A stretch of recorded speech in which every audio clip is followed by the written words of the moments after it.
2025 is here! Yay! And with a new year, this means new MLP content. But today, let's go back to 2024 just one last time to talk about a series that has been under the radar of a lot of people. A series that is one of the best from 2024, but that has the potential to be something truly special. So today join me to discover what MLP Survivors is all about. But first, who created the series? And the series was created by KitKat212 and came out on 2024. But what's the series about? The series starts with an entry from Twilight in where we learn that Cadence has died at the hands of King Sombra when he returned to the Crystal Empire in the premiere of Season 9. With Discord defeating Sombra with the snap of his fingers and sending him back to where he came from. Quickly, something that began as a test became a tragedy, with the main six beginning to scream and begging Discord to undo what he did, with Discord telling them that he can, but not in the way that they want. The main six, feeling betrayed at this point, start screaming and shouting profanities at Discord and turning on him. Discord getting pretty angry and screaming back at them. You want her back? You can have her back. It took a few seconds, but Cadence was back, but something was off. She wasn't talking, but rather snapping her teeth, and she began to scream at the nurses, with Twilight deciding that the best thing to do at this point is to contain Cadence. Celestia telling Twilight and her friends to return to Ponyville, while Shining Armor and her stay in the Crystal Empire to figure out what's happening to Cadence. Back in Ponyville, everything seems to be normal, but then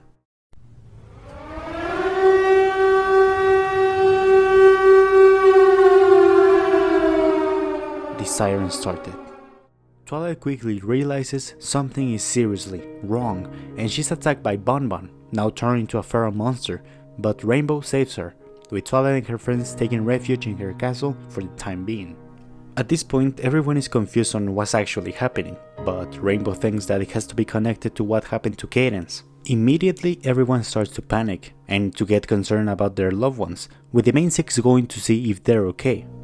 In one of Twilight's entries, we learn that they didn't make it too far before the ponies that once were their friends now resembled monsters, quickly beginning to surround them.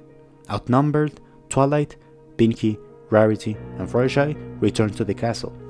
The hours passed, and more survivors joined the group, but Twilight is beginning to get concerned for the princesses. Twilight deciding that the best course of action at this point is to go to the Crystal Empire, despite the fact that Rainbow and Applejack haven't returned. When they leave, Twilight leaves a note so Rainbow and Applejack know where they're headed.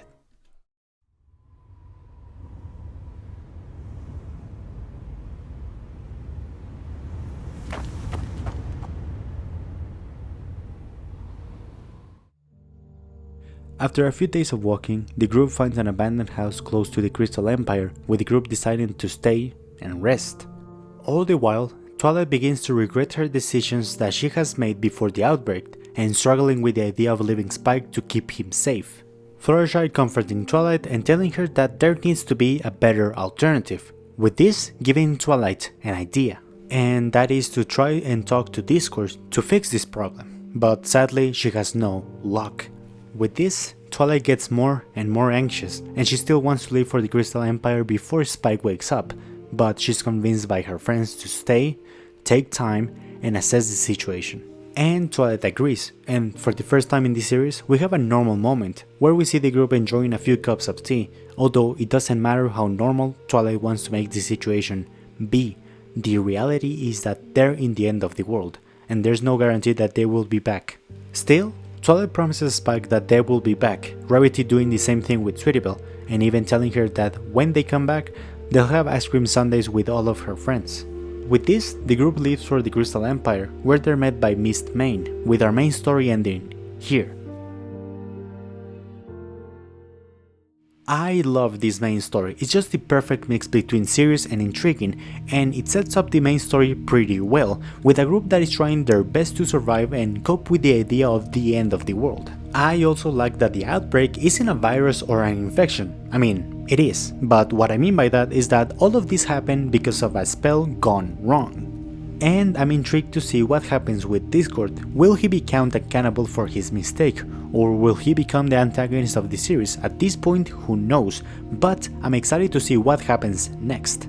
But this isn't our only story, as we also have other groups that are out there trying to survive. These groups are the Heartwarming Club, the Manhattan Superstars, the Bedtime Group, and the New Clouser Group. And while these are not official names, I think these names describe these groups perfectly. Let's begin with the Heartwarming Club, which is composed of Ocelis, Smolder, Rumble, and Gallus, where we see them scavenging for supplies and accepting this new world they're living in.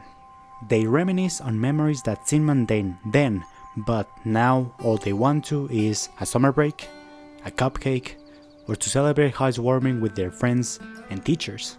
And although it won't be easy, they'll fight to make this new world their home. With the last thing we know about them is that they joined another group, which we'll talk about them later.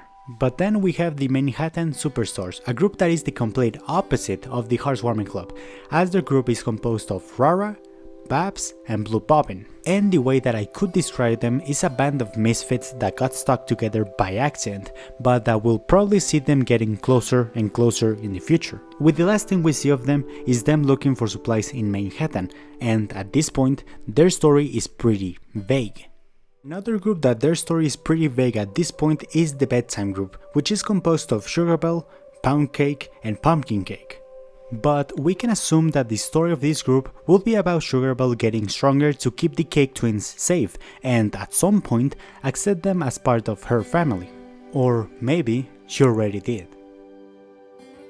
And our final group, the New Clouser Group. One of the strongest groups in the entire series, at least at this moment, with this group not only being one of the strongest ones but also one of the largest ones, with some of the members in this group being Maud, Nurse Redheart, Ditsy-Doo, Scootaloo, and AK Yearling. And their leaders, Snapshutter and Main Allgood, aka Scootaloo's parents.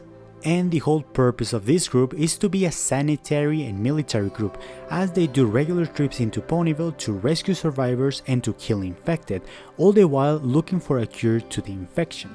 And while the main story of this group is about finding a cure to the infection, we also have other stories within this group. From Lightning Dust feeling guilty for who she was before the infection and wanting to change into a better pony, to AK Yearling finding meaning in her life again and making new friends in the process, which culminates with her starting to write again. And Scootaloo's and Applebloom's story, which is about reuniting with their friends and loved ones. Those are the stories we have right now, but this group has a lot of potential stories we could have in the future. From a story of another group attacking them and beginning a war in this new Equestria, to making them the saviors of the Equestrian outbreak and rebuilding civilization with the other groups. And even making them a deceptive group who at the beginning they're seen as the good guys, to then get revealed that they're experimented with the undead or hunting down other groups.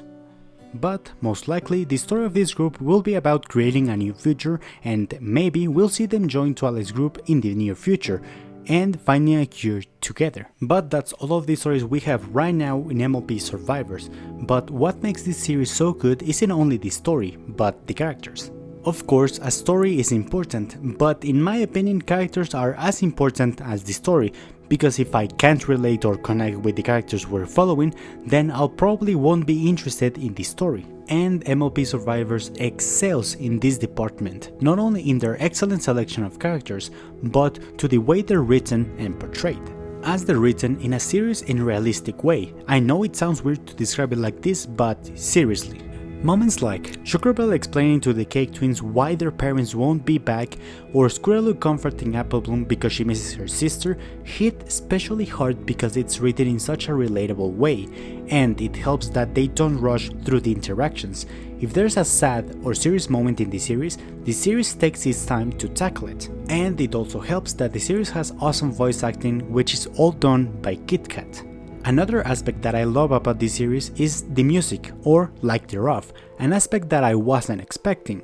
But this helps the series have a more suspenseful feel, and it helps in the horror department. MLP Survivors is a fantastic series and is a must-watch for any MLP Infection AU fan or MLP fan. Everything from the story to the characters and world building is fantastic. And that's without mentioning that the future content and stories look awesome. And my hopes and dreams for this series is just to keep the story and characters strong and meaningful. I honestly don't have a lot of things to complain about.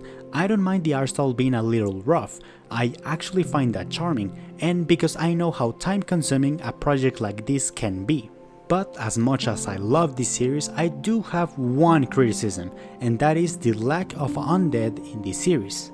Because yeah, despite the series being about zombie ponies, we hardly see any of them. I think in the entire series we only had 7 encounters. And while it might seem like a small and insignificant detail to complain about, this small detail can affect certain parts of the series, and sometimes the world can feel a little empty. But hey, that's probably just me, and again, it's a small problem, so it can be fixed in the future. But still, this is a fantastic series that I'm shocked no one has talked about. But probably with the release of this video, more people are going to talk about this series. So what's the future of this series in the MLP fandom? And again, this is only my opinion, but I'm confident to say that this series will become a new important part of the MLP fandom, and that MLP Survivors will become the Fallout Equestria of this decade. Or at least it has the potential to be as big as Fallout Equestria, with its own lore, world and characters. And that's without mentioning the future stories fans can make with their own characters, lore, world and other things, but only time will tell. But what do you guys think? Does MLP Survivor have the potential to be something special in the MLP community? And have you seen MLP Survivors? Leave it down in the comments. And of course, go support KitKat212. I'll leave her channel in the description of the video, and as well as the MLP Survivors playlist. And as always, remember to take care guys, and I'll see you in the next video.